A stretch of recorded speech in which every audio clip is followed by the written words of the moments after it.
mahali penye furaha, akupeleke mahali pa amani, akutoe kwenye kuchukiwa.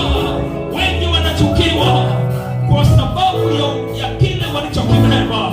Sana wa leo wanaokuchukia tunawapoteza kwa jina la Yesu Kristo aliye hai, ili ukayatende yaliyo mapenzi ya Bwana, ili baraka zako zikaonekane, ili kuinuka kwako tukaone, ili utumishi wako ukaonekane katika jina la Yesu.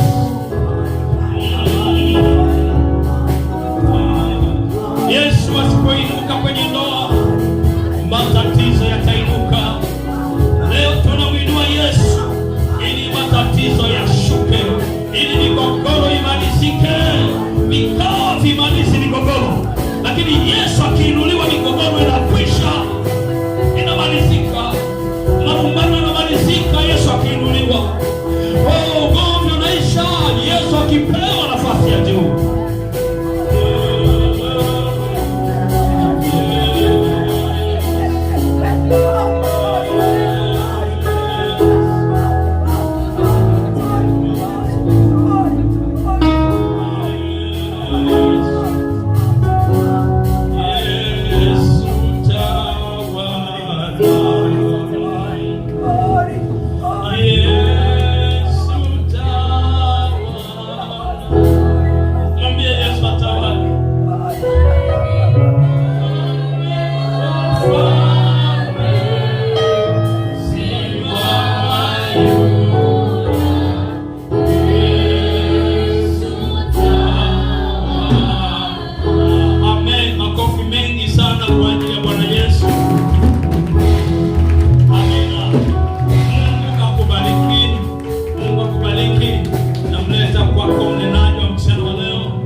Ninaachilia mafuta juu ya mwanao Mungu ambaye umempa ujumbe kwa ajili ya kanisa.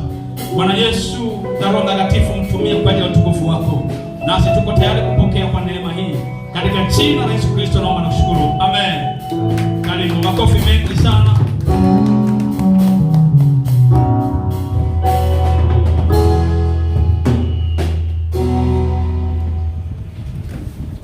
Bwana Yesu asifiwe. Bwana Yesu asifiwe. Bwana Yesu asifiwe. Bwana Yesu asifiwe. Bwana Yesu asifiwe. Wangapi wanayo amani katika siku ya leo? Bwana Yesu asifiwe sana. Bwana Yesu asifiwe sana. Wangapi wanayo amani katika siku ya leo? Kama wanayo amani na furaha, basi mshangilie Yesu kwa makofi na vigelegele. Bwana Yesu asifiwe sana. Kwanza kabisa nipende kumshukuru Mungu, pia nipende kumchukua nafasi hii kumshukuru baba mchungaji kwa ajili ya kutuamini na kuweza kutupatia nafasi kusimama mahali hapa. Bwana Yesu asifiwe sana, sababu ni mara chache sana. Bwana Yesu asifiwe. Sio kila mtu anapata nafasi ya namna hii. Bwana Yesu asifiwe sana. Bwana Yesu asifiwe. Kwa wale wasionifahamu, jina langu ni Frederick Vincent Mukuru. Nimeokoka na mtumikia Mungu. Bwana Yesu asifiwe sana. Bwana Yesu asifiwe sana. Na katika siku ya leo, kulingana na kadri Roho atakavyotuongoza, basi nitatumia dakika chache sana. Bwana Yesu asifiwe sana. Kwa ajili ya kushirikiana na wewe kile ambacho Roho wa Bwana anatamani usikie katika siku ya leo. Bwana Yesu asifiwe sana. Bwana Yesu asifiwe sana. Naomba sana Roho wa Mungu anisaidie sana. Bwana Yesu asifiwe sana. Amen.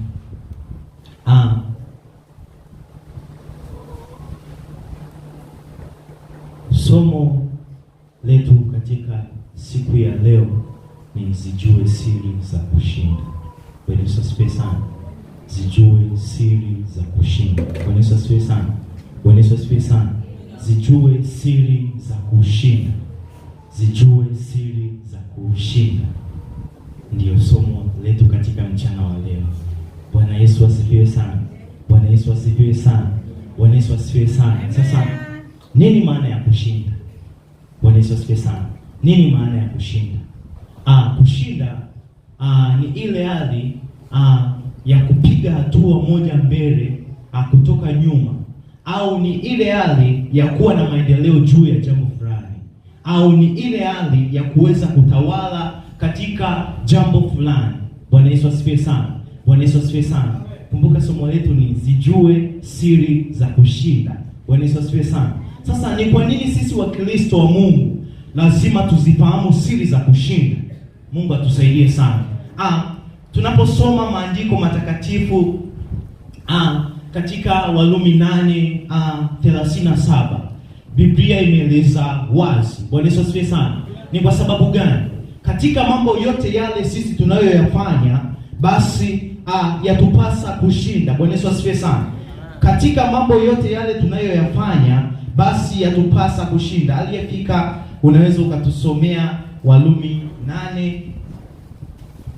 Lakini katika mambo hayo yote tunashinda na zaidi ya kushinda kwa yeye aliyetupenda. Bwana Yesu asifiwe sana. Bwana Yesu asifiwe sana. Natamani sote tunapokuwa tunalisoma neno la Bwana basi tuconcentrate katika hilo neno. Bwana Yesu asifiwe sana. Sitamani mtu yoyote yule aondoke bila jambo lolote lile katika siku ya leo. Bwana Yesu asifiwe sana. Tutarudia sote kwa pamoja. Bwana Yesu asifiwe. Kama una Biblia yako funua Warumi 8:37. Bwana Yesu asifiwe sana. Tutasoma kwa taratibu sana. Warumi 8:37, msomaji wetu unaweza ukasoma kwa taratibu sana. Natamani kila mtu aweze kusoma pamoja na mimi. Bwana Yesu asifiwe sana. Bwana Yesu asifiwe sana. Lakini katika mambo hayo yote tunashinda na zaidi ya kushinda kwa yeye aliyetupenda. Bwana Yesu asifiwe sana. Katika mambo yote yale tunashinda na zaidi ya kushinda katika yeye aliyetupenda. Bwana Yesu asifiwe sana. Maana yake ni nini? Kama tunatakiwa kushinda, maana yake yupo mshindani wetu ambaye tunapaswa tumshinde. Bwana Yesu asifiwe sana. Lakini tunamshukuru Mungu katika Warumi 8:37 Biblia inasema kwamba katika mambo yote yale sisi tunashinda zaidi ya kushinda kwa yeye aliyetupenda. Maana yake ni nini? Sio kwamba tunashinda tu, bali tunashinda kwa kishindo.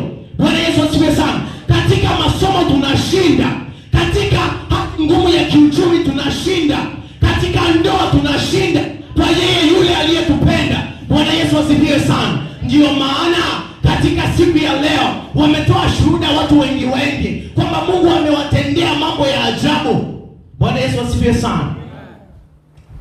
Yeye aliyetamani ndoa amepata. Bwana Yesu asifiwe sana. Yeye aliyetamani mke mwema amempata. Yeye aliyetamani mume mwema amempata. Maana yake ni nini? Katika mambo yote tunashinda sababu yupo Bwana anayetupenda. Haleluya. Katika mambo yote tunashinda sababu Bwana yeye anatupenda. Bwana Yesu asifiwe sana. Bwana Yesu asifiwe sana. Somo langu ni zijue siri za ushindi. Bwana Yesu asifiwe sana. Tunaenda taratibu kwa msaada wa Roho Mtakatifu. Bwana Yesu asifiwe sana. Zijue siri za ushindi. Zijue siri za ushindi. Katika mambo yote tunashinda na zaidi ya kushinda sababu Bwana yuko pamoja na sisi. Bwana Yesu asifiwe sana. Kitu chochote kile kinachoshindana na wewe ndiye mshindani wako. Bwana Yesu asifiwe sana.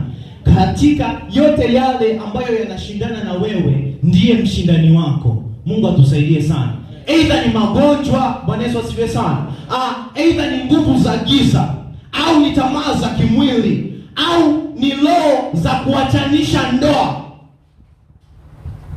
Huyo ndiye mshindani wako. Aidha ni wachawi au ni mapepo. Huyo ndiye mshindani wako. Mungu atusaidie sana. Lakini ashukuriwe Mungu kwa kuwa katika hayo yote tunashinda zaidi ya kushinda. Bwana Yesu asifiwe sana. Tusome Yeremia 1:18 hadi 19. Bwana Yesu asifiwe sana. Bwana Yesu asifiwe sana. Yeremia sura ya kwanza mstari wa 18 hadi 19. Kila mmoja tafuta hapo kwenye Biblia yako kabla msomaji wetu hajatusomea. Natamani kila mmoja awe amefika mahali hapo. Bwana Yesu asifiwe sana. Bwana Yesu asifiwe sana. Yeremia 1:18 hadi 19. Yeremia 1:18 hadi 19. Maandiko yanasema, maana tazama, nimekufanya leo kuwa mji wenye boma, ndio, na nguzo ya chuma, na kuta za shaba, ndio, juu ya nchi yote, yes, juu ya wafalme wa Yuda, ndio, na juu ya wakuu wake, na juu ya makuhani wake, na juu ya watu wa nchi hii. Mstari wa 19 unasema, ndio, nao watapigana nawe lakini hawatashinda. Bwana Yesu asifiwe.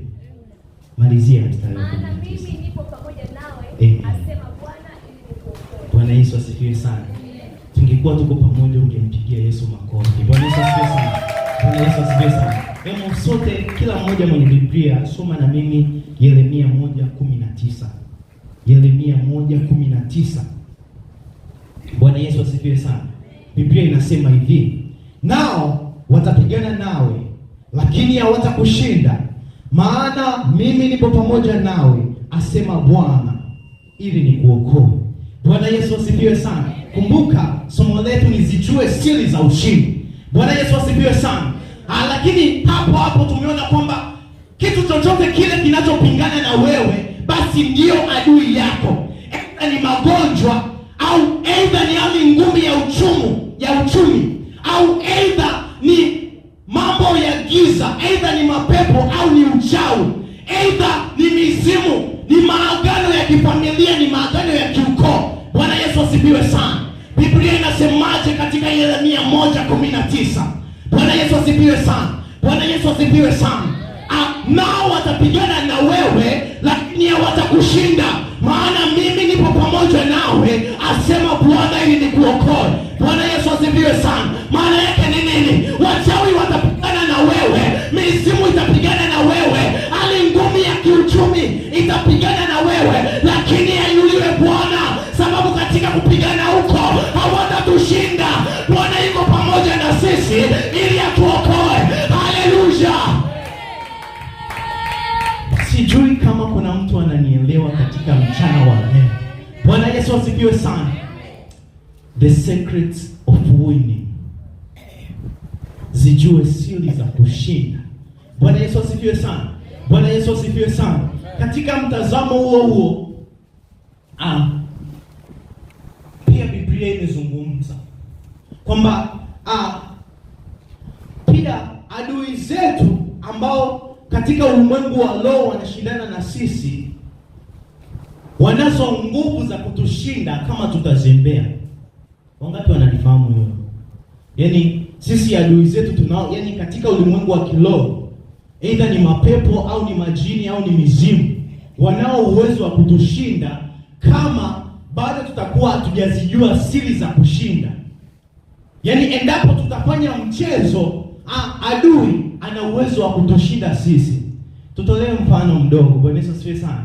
Mfano ni mfanyabiashara plus mfanyabiashara. Bwana Yesu asifiwe sana. Bahati mbaya kwa biashara za Mtwara, Bwana Yesu asifiwe, sio Bwana Yesu asifiwe sana, lakini ni wafanyabiashara wote. Bwana Yesu asifiwe, na nyote mnafahamu biashara. Katika ushindani wa soko la kibiashara, ili wewe uweze kuuza vizuri, Bwana Yesu asifiwe sana. Yaani labda mimi tuseme nina duka langu hapa ninauza bidhaa, na rafiki yangu hapa ana duka lake anauza bidhaa, lakini mimi ninatamani niuze vizuri zaidi. Bwana Yesu asifiwe sana. Kitu cha kwanza nitakachozingatia, Bwana Yesu asifiwe sana. Kitu cha kwanza nitakachozingatia ni lazima, ili niweze kuuza kumzidi yule mfanyabiashara mwenzangu, lazima nifahamu kwanza dukani kwake nini kinapunguka, ili mimi niweze nikilete kile, ili niuze kwa zaidi. Bwana Yesu asifiwe sana. Sasa katika ulimwengu wa kiroho pia iko hivyo hivyo. Bwana Yesu asifiwe sana. Lazima ili shetani aweze kukuangusha, ili mapepo yaweze kukuangusha, lazima kwanza yasifahamu siri zako. Kwa nini wewe unashinda? Na katika hilo shetani yuko radhi kwa namna yoyote ile, kutumia gharama yoyote ile, kutumia mbinu yoyote ile, ili aweze kukuangusha wewe. Bwana Yesu asifiwe sana. Tutaenda na mfano mmoja katika kitabu cha Waamuzi 16 mstari wa 5. Ninaomba tusome habari za Waamuzi 16 mstari wa 5. Waamuzi 16 Waamuzi 16 Waamuzi 16 mstari wa 5. Bwana Yesu asifiwe sana. Ni habari za Samsoni na Delila. Waamuzi 16 na ule mstari wa 5, Yes. Neno la Bwana linasemaje? nao wakuu wa Wafilisti wakamwendea wakamwambia, Ndio. mbembeleze upate kujua asili ya nguvu zake nyingi na jinsi tutakavyoweza kumshinda, tupate kumfunga na kumtesa, nasi tutakupa kila mtu fedha 1,100. Bwana Yesu asifiwe sana. Bwana Yesu asifiwe sana. Hebu turudie sote kwa makini na sote tumakinike katika mstari huo wa 5. Bwana Yesu asifiwe sana. Naomba msomaji wetu turudie kwa pamoja na kila mwenye Biblia soma mstari huo wa 5. Bwana Yesu asifiwe sana. Tupo kwenye pointi kwamba adui yuko radhi atumie mbinu yoyote ile anapotaka kukushinda wewe. Yuko radhi atumie gharama yoyote ile ili aweze kukuangusha. Waamuzi 16 mstari wa 5. Nao wakuu wa Wafilisti wakamwendea wakamwambia, Ndio. mbembeleze upate kujua asili ya nguvu zake nyingi na jinsi tutakavyoweza kumshinda, tupate kumfunga na kumtesa, nasi tutakupa kila mtu fedha 1,100. Bwana Yesu asifiwe sana. Tunaona ni habari za Delila na Samson. Bwana Yesu asifiwe sana. Tunaona kwamba kwa kipindi kile Samsoni alikuwa mwenye nguvu sana, kiasi kwamba aliwasumbua sana upande wa Wafilisti. Mungu atusaidie sana. Waliweza kujaribu kila namna, waliweza kujaribu kila njia ya kuweza kumwangusha Samson. Mungu atusaidie sana. Waliweza kutafuta njia ya kila namna ili waweze kumwangusha Samson. Tunaona tunaposoma Waamuzi 16:5, tunaona baadaye wanampata binti Delila, wanamwambia kwamba nenda ukambembeleze Samson kwa namna yoyote ile, sisi tutakupatia kiasi chochote cha fedha. Bwana Yesu asifiwe sana. Bwana Yesu asifiwe sana. Ili mradi tu, manake ni nini? Kumbuka tuko kwenye pointi kwamba adui yako yupo radhi afanye namna yoyote ile anapotaka kukuangusha, ili mradi tu akushinde. Mungu atusaidie sana. Mungu atusaidie sana. Wakamtumia Delila aende ambembeleze Samson, aende achunguze nguvu za Samson ni nini. Hivyo hivyo katika siku ya leo, katika nyakati hizi adui zetu wako radhi kutumia njia yoyote ile ili kutuangusha sisi. Wako radhi kukesha kwa waganga ili watuangushe sisi. Lakini cha kushangaza, adui yuko radhi afunge siku 3, yuko radhi afunge miezi 6 ili akupate wewe. Lakini maajabu, wewe hauko radhi kujitoa hata masaa 12 kwa ajili ya kufunga. Yaani uone kwa upande wa giza ambapo wako serious na kazi zao, wewe unapoambiwa kufunga masaa 12 kuanzia Jumatatu hadi Jumatano, unaona bwana kiongozi wa maombi anakuwa kama vile analeta mifumo gani ndani ya kanisa. Mungu atusaidie sana. Lakini hapo adui yako yeye yuko radhi atumie gharama yoyote ile ili akuangushe. Mungu atusaidie sana, Wakristo wa sasa. Mungu atusaidie sana. Kumbuka, nizijue siri za ushindi. Lakini tunatembea na neno kwamba katika yote tunashinda kwa yeye aliyetupenda. Haleluya. Haleluya. Haleluya. Katika kitabu cha Waamuzi 16 ni habari za Samson. Tunajifunza nini sasa pale? Maana yake ni nini? Pia mara nyingi unapokuwa katika kulitafuta jambo fulani, lazima uhakikishe unaiatamia ile siri yako ya kushinda. Bwana Yesu asifiwe sana. Hivi unajua kwa nini ilikuwa rahisi sana kwa Wafilisti kuweza kumpata Samsoni kupitia Delila? Ni kwa sababu Samsoni alimpenda Delila. Maana yake ni nini? Adui siku zote huwa anatumia vitu vile tunavyovipenda kwa ajili ya kutuangusha. Mungu atusaidie sana. Mungu atusaidie sana. Yaani adui anajua kwamba wewe ukiingia kwenye maombi mimi sichomoki. Kwa anatumia njia ya kwamba akushinde, akufunge usiweze kuingia katika maombi. Mungu atusaidie sana. Adui anajua kwamba wewe ukipata muda wa kulisoma neno la Mungu basi mimi sichomoki. Kwa hiyo anatumia wakati ule ambao unapaswa upate muda wa kulisoma neno la Mungu, adui ndio analeta njia. Maana yake ni nini? Ili aweze kukushinda. Mungu atusaidie sana. Bwana Yesu asifiwe sana. Zijue siri za kushinda. Zijue siri za kushinda. Katika yote tunashinda sio kwa sababu ya akili zetu. Bwana Yesu asifiwe sana. Katika yote tunashinda sio kwa sababu ya mawazo yetu. Hapana. Ni kwa sababu ya yeye aliyetupenda. Bwana Yesu asifiwe sana. Ni kwa sababu ya nguvu ya Yesu Kristo. Bwana Yesu asifiwe sana. Ni kwa sababu ya Bwana alikubali kufa msalabani kwa ajili yetu sisi. Ndio maana katika siku ya leo tunao ujasiri wa kusimama na kuihubiri Injili. Sababu gani? Tunafahamu kwamba tunaye Bwana. Bwana Yesu asifiwe sana.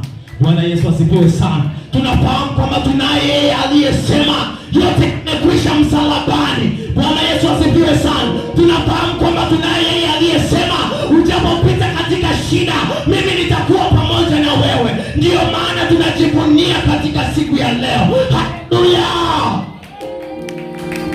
Bwana Yesu asifiwe sana. Bwana Yesu asifiwe sana. Sasa siri za ushindi. Bwana Yesu asifiwe sana. Tunaenda hatua kwa hatua. Bwana Yesu asifiwe sana. Siri za ushindi ni zipi? Bwana Yesu asifiwe sana. Bwana Yesu asifiwe sana. Nahisi ulikuwa ni utangulizi mfupi sana. Bwana Yesu asifiwe. Sasa siri za ushindi ni zipi? Bwana Yesu asifiwe sana. Ya kwanza nimechambua kuchukua hatua au kupiga hatua ndani yako. Bwana Yesu asifiwe. Kuchukua hatua au kupiga hatua ndani yako. Bwana Yesu asifiwe sana.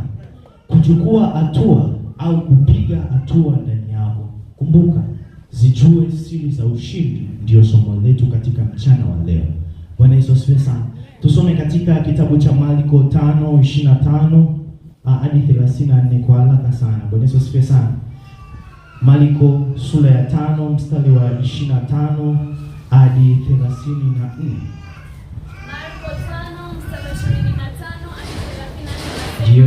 Yes. Mwanamke mmoja mwenye kutoka damu muda wa miaka 12. Ndio. Na kuteswa mengi kwa mikono ya matabibu wengi, amegamiliwa vitu vyote alivyo navyo, usimfai hata kidogo, bali hali yake ilizidi kuwa mbaya.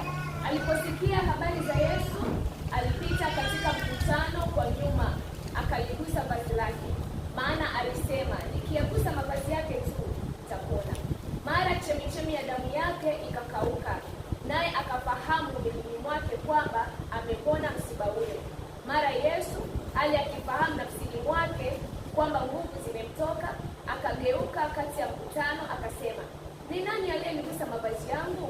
Wanafunzi wake wakamwambia, je, waona makutano wanavyokuzongazonga, nawe wasema ni nani aliyekugusa? Akatazama pande zote ili amwone yule aliyelitenda neno hilo. Na yule mwanamke akaingiwa na hofu na kutetemeka, akijua lililompata. Akaja akamwangukia, akamweleza kweli yote. Akamwambia, binti, imani yako imekuponya, enenda zako kwa amani, uwe mzima, usiwe na msiba wako tena. Amen. Bwana Yesu asifiwe sana. Kuchukua hatua au kupiga hatua ndani yako. Bwana Yesu asifiwe sana. Na sasa nini maana ya kuchukua hatua? Au nini maana ya kupiga hatua ndani yako? Bwana Yesu asifiwe sana. Kupiga hatua au kuchukua hatua ni ile hali ya kuwa na udhubutu wa kufanya jambo fulani. Bwana Yesu asifiwe. Ni ile hali ya kuwa na udhubutu katika kufanya jambo fulani. Mara nyingi kupiga hatua kumeambatana na imani. Bwana Yesu asifiwe sana. Tunasoma katika kitabu cha Marko 5:25 hadi 34. Bwana Yesu asifiwe sana. Biblia inazungumza kuhusiana na habari za mwanamke aliyetokwa na damu kwa muda wa miaka mingi sana. Bwana Yesu asifiwe sana. It was almost miaka 12. Amina. Miaka 12 anatokwa na damu. Bwana Yesu asifiwe sana. Bwana Yesu asifiwe sana. Biblia inatueleza kwamba mama yule alikuwa amezunguka kwa watu wengi. Mama yule alikuwa amezunguka kwa mahospitali mengi kipindi kile. Amezunguka hapa na hapa atafute msaada. Lakini kwa namna moja ama nyingine yule mama hakuweza kupata msaada. Lakini ile siku aliposikia kwamba Yesu anapita mahali pale, akasema haijalishi itakuwa nini, haijalishi litatokea nini, mimi ninaenda kuligusa pindo la Yesu nikiamini nitapona. Bwana Yesu asifiwe sana. Walikuwepo ndugu zake pembeni, walimkatisha tamaa. Walikuwepo watu wengine walizungumza maneno mengi ya kumkatisha yule mama tamaa. Lakini mama yule alifanya nini? Alichukua hatua. Bwana Yesu asifiwe sana. Alipiga hatua huku akiamini kwamba atakapoligusa vazi la Yesu basi atapokea uponyaji. Bwana Yesu asifiwe sana. Sijui kama kuna mtu ananielewa katika siku hii. Bwana Yesu asifiwe sana. Bwana Yesu asifiwe sana. Walikuwepo watu wa kumkatisha tamaa. Walikuwepo watu wa kumwambia kwamba itakuwaje katika mkusanyiko huu, wewe unapitaje? Unaendaje kumgusa bwana mkubwa? Mungu atusaidie sana. Lakini after yule mama amekubali kupiga hatua, nini kilitokea? Bwana Yesu asifiwe sana. Alipokea uponyaji. Maana yake ni nini? Katika siku ya leo, ni kweli kuna jambo unatamani kulifanya. Yamkini umewashirikisha marafiki zako, yamkini umewashirikisha ndugu zako, wanakuambia hilo haliwezekani. Lakini lipo neno katika siku ya leo kwamba piga hatua katika hilo. Bwana Yesu asifiwe sana. Haijalishi wanasema nini. Bwana Yesu asifiwe sana. Haijalishi umezunguka mara ngapi, haijalishi umemweleza nani, katika siku ya leo neno la Bwana linasema kubali kupiga hatua huku ukikuza imani yako. Haleluya. Kubali kupiga hatua. Kubali kupiga hatua. Hatua yako iambatane na imani. Bwana Yesu asifiwe sana. Haijalishi wamesema kwamba ukienda sex Sabasaba kupona ni vigumu. Don't listen to them. Usiwasikilize. Wewe piga hatua ukiamini mahali sex Sabasaba ndipo Mungu anapoketi. Kwa namna hiyo, kwa kuwa ninayo imani, nitaomba mahali pale, nitaabudu mahali pale na Mungu ataniponya. Haleluya. Kwani hakuna watu ambao wamekuja mahali hapa na wametendewa mambo makubwa wanabaki kusema ni Mungu ametenda. Bwana Yesu asifiwe sana. Bwana Yesu asifiwe sana. Wewe kwa nini uwasikilize hao wanaosema kwamba mahali pale hauwezi ukatoboa? Kwani wanaotoboa wakiwa mahali hapa wao wana nini? Bwana Yesu asifiwe sana. Piga hatua. Kubali kuchukua hatua. Bwana Yesu asifiwe sana. Kubali kuchukua hatua. Huku imani yako ukikuza, huku ukiamini kwamba Mungu ni Mungu anayeishi, huku ukiamini kwamba Mungu ni Mungu anayesikia maombi yetu. Haleluya. Bwana Yesu asifiwe sana. Usikatishwe maneno, usikatishwe tamaa na maneno yao. Bwana Yesu asifiwe sana. Na upenda sana mstari ule wa 34. Biblia inasemaje? Katika, ninaomba unisomee msomaji wangu. Sote tusome hapo. Amina. Katika Anzia 33. Na yule mwanamke akaingiwa na hofu na kutetemeka. Yes. Akijua lililompata. Akaja akamwangukia, akamweleza kweli yote. Akamwambia, binti, imani yako imekuponya. Enenda zako kwa amani, uwe mzima, usiwe na msiba wako tena. Bwana Yesu asifiwe sana. Bwana Yesu asifiwe sana. Akamwambia, binti, imani yako imekuponya. Enenda zako kwa amani, uwe mzima, usiwe na msiba wako tena. Bwana Yesu asifiwe sana. Bwana Yesu asifiwe sana. Akamwambia, Bwana Yesu asifiwe sana. Sikiliza kwa makini. Baada ya yule mama aliyetokwa na damu miaka 12, baada ya kupiga hatua, kukubali kwenda kulishika vazi lake Yesu, huku akiamini kwamba pale kuna uponyaji, nini kilitokea? Bwana Yesu asifiwe sana. Mstari wa 34 Biblia inasema, akamwambia, binti, imani yako imekuponya, enenda zako kwa amani, uwe mzima, usiwe na msiba wako tena. Bwana Yesu asifiwe. Wangapi wananielewa katika siku ya leo? Asifiwe sana. Bwana Yesu asifiwe sana. Zijue siri za ushindi. Kuchukua hatua, kuanza kulikabiliana tatizo lako, ni hatua mojawapo ya wewe kuwa mshindi. Bwana Yesu asifiwe sana. Bwana Yesu asifiwe sana. Bwana Yesu asifiwe sana. Yaani hakuna tatizo ambalo unahisi wewe unaweza ukalishinda endapo kama hujakubali kuchukua hatua. Hujakubali kupiga hatua. Unabaki hapo, unamlalamikia Mungu, lakini ni hatua gani umepiga ili kuweza kukabiliana na tatizo lile? Bwana Yesu asifiwe sana. Ni step gani umechukua baada ya kujua kwamba mimi ndoa yangu kwa sasa imeingia katika mpasuko wa namna fulani? Labda mimi katika kazi yangu, labda bosi wangu amenitangazia kwamba mwisho wa mwezi huu atakuwa amenifuta kazi kabisa. Umepiga hatua gani kwa ajili ya kukabiliana na lile jambo? Au unategemea itokee tu muujiza kwamba from nowhere, kwamba Mungu airekebishe ndoa yako, Mungu abadilishe mawazo ya bosi wako asikufute kazi bila ya wewe kupiga hatua? Lazima ukubali kuchukua hatua. Bwana Yesu asifiwe sana. Lazima ukubali kuchukua hatua. Kama ni kuomba, omba. Bwana Yesu asifiwe sana. Kama ni kufunga, funga. Bwana Yesu asifiwe sana. Lazima ukubali kupiga hatua. The secrets of winning, the secrets of success. Zijue siri za ushindi. Bwana Yesu asifiwe sana. Bwana Yesu asifiwe sana. Hapo pia tusome katika kitabu cha Wafalme wa Pili sura ya 7. Wafalme wa Pili sura ya 7. Wafalme wa Pili sura ya 7 mstari wa 3. Wafalme wa Pili sura ya 7 mstari wa 3 hadi wa 8. Kila mmoja hakikisha unatafuta mahali hapo. Bwana Yesu asifiwe sana. Wafalme wa Pili Wafalme wa Pili sura ya 7 mstari wa 3 hadi wa 8.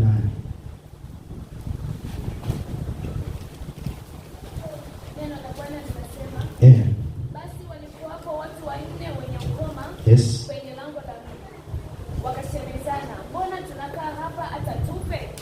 Tukisema tutaingia mjini mna njaa, nasi tutakufa huko. Nasi tukikaa hapa tutakufa vile vile. Haya, twende tukaliendee jeshi la Washami. Wakituhifadhi hai tutaishi, wakituua tutakufa tu. Basi wakaondoka kabla ya mapambazuko ili waende mpaka kituo cha Washami. Na walipofika mwanzo wa kimo cha Washami, kumbe hapana mtu, kwa maana Bwana alikuwa amewasikitisha Washami kishindo cha miendo ya magari na kishindo cha farasi, kama kishindo cha jeshi kubwa. Wakaambiana, tazama, mfalme wa Israeli amewaajiri wafalme wa Filisti na wafalme wa Misri waje wapigane nasi. Kwa hiyo wakaondoka, wakakimbia kungali Zabari, wakaziacha hema zao na farasi zao na punda zao na kimo chao vile vile kama vilivyokuwa, wakakimbia wapate kujiponya nafsi zao. Bwana Yesu asifiwe sana. Endelea mstari wa 8. Unasema, ndio, basi wale wenye ukoma walipofika mwisho wa kituo, waliingia katika hema moja, wakala na kunywa, wakachukua fedha na dhahabu na mavazi, wakaenda wakavificha. Wakarudi wakaingia katika hema ya pili, vile vile wakachukua vitu, wakaenda wakavificha. Bwana Yesu asifiwe sana. Bwana Yesu asifiwe sana. Bwana Yesu asifiwe sana. Katika kitabu cha Wafalme wa Pili sura ya 7 mstari wa 3 hadi wa 8. Bwana Yesu asifiwe sana. Biblia inazungumza kuhusiana na habari za Washami na wakoma. Bwana Yesu asifiwe sana. Biblia inazungumza kuhusiana na habari za Washami na wakoma. Bwana Yesu asifiwe sana. Ambapo kiufupi, wakoma waliweza kutengwa katika kipindi kile kulingana na matatizo waliokuwa nayo, lakini kilitokea kipindi ambapo njaa ilikuwa kali. Bwana Yesu asifiwe sana. Wakoma wakawa na njaa kali sana, lakini hapo hapo wazo likawajia wakoma, wakasema inakuwaje sisi tunakufa na njaa ili ngali Washami wanacho chakula cha kutosha? Mungu atusaidie sana. Unajua wakoma walifanya nini? Bwana Yesu asifiwe sana. Bwana Yesu asifiwe sana. Unajua wakoma walifanya nini? Bwana Yesu asifiwe sana. Wangapi wanajua wakoma walifanya nini? Wangapi wanajua wakoma walifanya nini? Bwana Yesu asifiwe sana. Wakoma walipiga hatua, walichukua hatua, wakasema vyovyote itakavyokuwa na iwe, kama kufa na tufe, lakini kuliko kufa na njaa, wakati tunafahamu adui zetu wanazo chakula cha kutosha, ni tukafia mikononi mwa adui zetu. Unajua, baada ya wakoma kupiga hatua, kuchukua hatua ya kusema kwamba ni bora sisi tufe mikononi mwa adui zetu kuliko kukaa hapa tukafa na njaa. Do you know what the Lord did? Unajua Mungu alifanya nini kwa wale wakoma? Wangapi wanafahamu Mungu alifanya nini kwa wale wakoma? Bwana Yesu asifiwe sana. Bwana Yesu asifiwe sana. Biblia inasema katika mstari wa 6, kwa maana Bwana alikuwa amewasikizisha Washami. Tuanzie mstari wa 5. Bwana Yesu asifiwe sana. Basi wakaondoka kabla ya mapambazuko ili waende mpaka kituo cha Washami. Na walipofika mwanzo wa kimo cha Washami, kumbe hapana mtu, kwa maana Bwana alikuwa amewasikizisha Washami kishindo cha miendo ya magari na kishindo cha farasi, kama kishindo cha jeshi kubwa. Wakakimbia. Tazama, mfalme wa Israeli amewaajiri wafalme wa Waiti na wafalme wa Misri waje wapigane nasi. Mungu atusaidie sana. Wangapi wanaelewa huo mstari? Bwana Yesu asifiwe sana. Bwana Yesu asifiwe sana. Tazama Bwana. Wakoma walipoamua tu kupiga hatua, walipoamua kwamba vyovyote itakavyokuwa na iwe, kumbe wakati huo Bwana anawasikiliza. Bwana Yesu asifiwe sana. Kumbe wakati huo Bwana yuko pamoja na wao. Bwana Yesu asifiwe sana. Maana yake ni nini? Katika hilo tatizo unalopitia, sio kwamba mkono wa Bwana unashindwa kukuokoa. Hapana, lakini ni kwa sababu hujakubali kupiga hatua. Baada ya wakoma kuamua kupiga hatua, Bwana akawasikilizisha Washami sauti za magari. Remember they were 4. Bwana Yesu asifiwe sana. Walikuwa 4, lakini Bwana alifanya nini juu ya wakoma? Akawasikilizisha Washami asifu ilikuwa ni jeshi kubwa. Bwana Yesu asifiwe sana. Maana yake ni nini? Unapokubali kuchukua hatua, unapokubali kupiga hatua, basi ndipo wakati ambapo nguvu ya Bwana inaingilia kati katika kulisolve tatizo ulilonalo. Bwana Yesu asifiwe sana. Kubali kuchukua hatua. Bwana Yesu asifiwe sana. Kubali kuchukua hatua. Kubali kuchukua hatua. Kubali kupiga hatua. Bwana Yesu asifiwe sana. Kama wakoma. And what next? Wakoma walishinda au hawakushinda? Baada ya kukubali kupiga hatua, wakoma walishinda au hawakushinda? Bwana Yesu asifiwe sana. Wakoma walishinda au hawakushinda? Bwana Yesu asifiwe sana. Bwana Yesu asifiwe sana. Bwana Yesu asifiwe sana. Lazima tukubali kuchukua hatua hata katika matatizo unayopitia.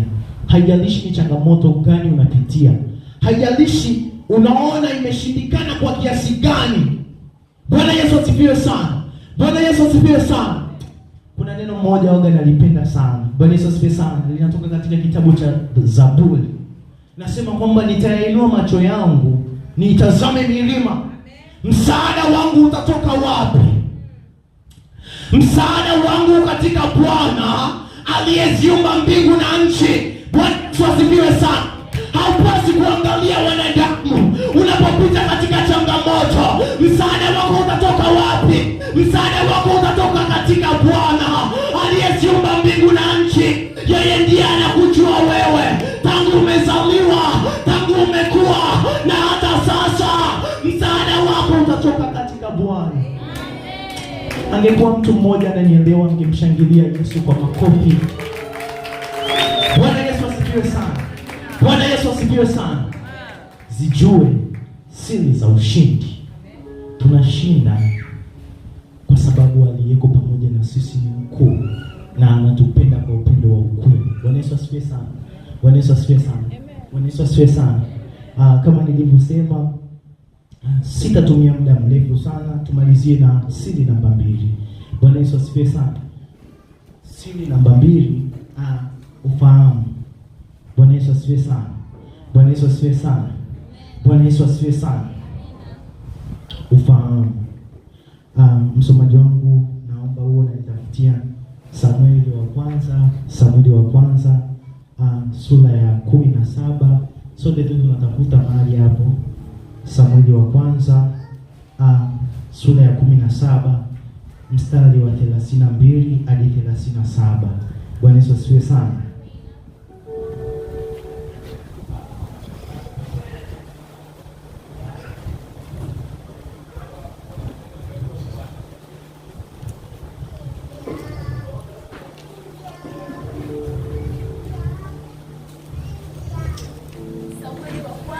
Ndio. 17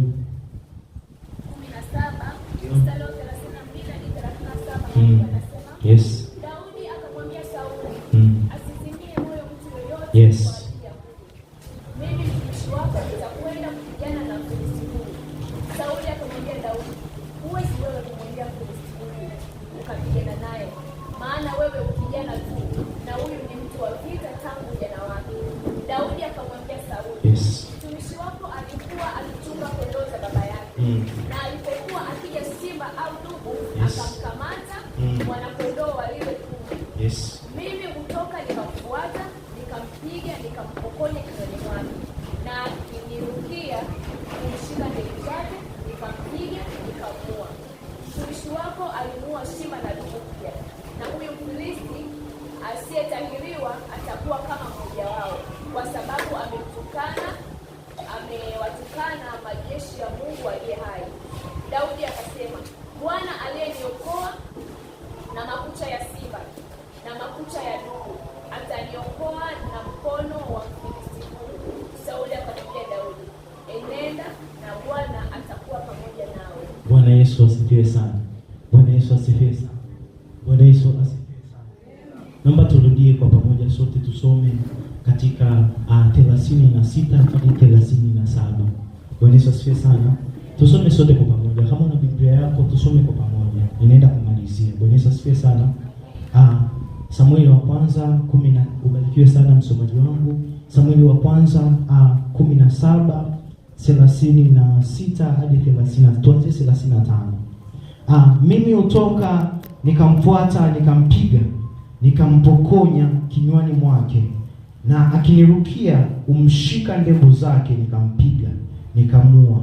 Mtumishi wako alimuua simba na dubu pia, na huyu Mfilisti asiyetahiriwa atakuwa kama mmoja wao, kwa sababu amewatukana majeshi ya Mungu aliye hai. 37. Sote tuko 37. Amen. Daudi akasema, Bwana aliyeniokoa na makucha ya simba na makucha ya dubu ataniokoa na mkono wa Mfilisti huyu. Sauli akamwambia Daudi, enenenda na Bwana atakuwa pamoja nawe. Bwana Yesu asifiwe sana. Kumbuka tunazungumzia siri ya pili ya kushinda, ufahamu. Bwana Yesu asifiwe sana. Bwana Yesu asifiwe sana. Ufahamu ni kuwa na uelewa juu ya jambo fulani. Bwana Yesu asifiwe sana. Bwana Yesu asifiwe sana. Ufahamu ni kuwa na uelewa juu ya jambo fulani. Bwana Yesu asifiwe sana. Ufahamu ni kuwa na uelewa juu ya jambo fulani. Mara nyingi tunapoyafahamu mambo ya kimungu, basi huwa kuna nguvu ya ajabu sana ushuka kutusaidia sisi katika kukabiliana na changamoto ambayo tunakuwa nayo yoyote ile. Wangapi washawahi notice hilo? Wangapi washawahi kuona hilo jambo? Kwamba tunapokuwa na ufahamu juu ya mambo ya kimungu, basi inakuwa rahisi sana kwa Mungu kuachia nguvu yake kwa ajili ya kuweza kutuokoa katika jambo lolote lile gumu. Bwana Yesu asifiwe sana. Bwana Yesu asifiwe sana. Mungu hawezi kutenda katika maisha yako kama bado kuna kiwango cha ufahamu hujakifikia katika kumtafuta yeye. Bwana Yesu asifiwe sana. Yaani Mungu siku zote hawezi akatenda kama bado kuna kiwango cha ufahamu bado hujakijua kwake yeye. Maana yake ni nini? Kila atakachokuwa anakifanya utaona ni ngumu, azifu haiwezekani. Mungu atusaidie sana. Mungu atusaidie sana. Tunapokuwa tuna ufahamu juu ya kitu chochote kile kumoja, unapokuwa unapitia katika hali yoyote ile, lakini as long as una ufahamu wa maandiko ya kimungu katika kulitatua jambo lile, inakuwa jepesi sana. Lakini mara nyingi kwa sasa, Mungu atusaidie sana, tunakuwa na ufahamu mkubwa wa tatizo tulilonalo kuliko Mungu tuliye naye. Mungu atusaidie sana. Yaani tatizo unalolipitia unalifahamu sana kuliko Mungu. Mungu atusaidie sana. Tunaona habari za Daudi. Bwana Yesu asifiwe sana. Daudi alikuwa na ufahamu na Mungu wake. Bwana Yesu asifiwe sana. Daudi alimjua vyema Mungu wake. Hakutaka kujua Goliati ni nani. Hakutaka kujua shida aliyokuwa anaipitia wakati ule ni ya namna gani. Anapokutana na mfalme Sauli, anamwambia kwamba mimi nilikuwa na Bwana, aliniokoa katika makucha ya simba. Bwana Yesu asifiwe sana. Mstari wa 37 unasemaje? Daudi anasema kwamba Bwana aliyeniokoa na makucha ya simba wakati ule, Bwana aliyeniokoa na makucha ya dubu wakati ule, ndiye atakayeniokoa na Mfilisti katika kipindi hiki. Then personalize it. Bwana Yesu asifiwe sana. Bwana Yesu asifiwe sana. Maana yake ni nini? Daudi alikuwa na ufahamu juu ya Mungu wake. Maana yake ni nini? Katika wakati wa leo, kama ungekuwa na ufahamu na Mungu wako vyema katika hiyo changamoto ambayo ungekuwa unapitia, badala ya kuwalilia wanadamu, basi ungesema Bwana aliyeniokoa katika ajali ile, Bwana aliyeleta duniani, basi na katika ile ataniokoa. Bwana Yesu asifiwe sana. Kwani hakuna watu ambao waliwahi kupata ajali katika basi mahali hapa na wakatoka wakiwa hai? Wiki mbili zilizopita mtumishi wa Mungu pale alitoa ushuhuda kwamba alikuwa na safari za usiku sana. Bwana Yesu asifiwe sana. Na hakujua hata aliwezaje kufika, alijikuta tu yuko mtaloni. Bwana Yesu asifiwe sana. Maana yake nini? Mungu alimwepusha katika ajali ya namna hiyo. Bwana Yesu asifiwe sana. Bwana Yesu asifiwe sana. Bwana Yesu asifiwe sana. Bwana Yesu asifiwe sana. Personalize it. Jiambie wewe mwenyewe. Bwana Yesu asifiwe sana. Bwana aliyekuokoa katika uchungu ule ndiye Bwana anayeweza kukuokoa hata katika ile gumu unalolipitia. Bwana asifiwe sana. Hamna haja ya kulia. Why are you crying? Ufahamu wako kuhusiana na Mungu ni mchache. Tatizo lako umelijua sana kuliko Mungu aliyeko ndani yako. Bwana Yesu asifiwe sana. Katika siku ya leo, Bwana anakukumbusha ili uweze kushinda, lazima ukubali kupiga hatua. Lazima ukubali kuongeza ufahamu wako kuhusiana na yeye. Bwana Yesu asifiwe sana. Bwana Yesu asifiwe sana. Warumi 8:37. Katika yote tunashinda kwa yeye aliyetupenda. Bwana Yesu asifiwe sana. Mungu awabariki sana. Naitwa Fredrick Mkulu.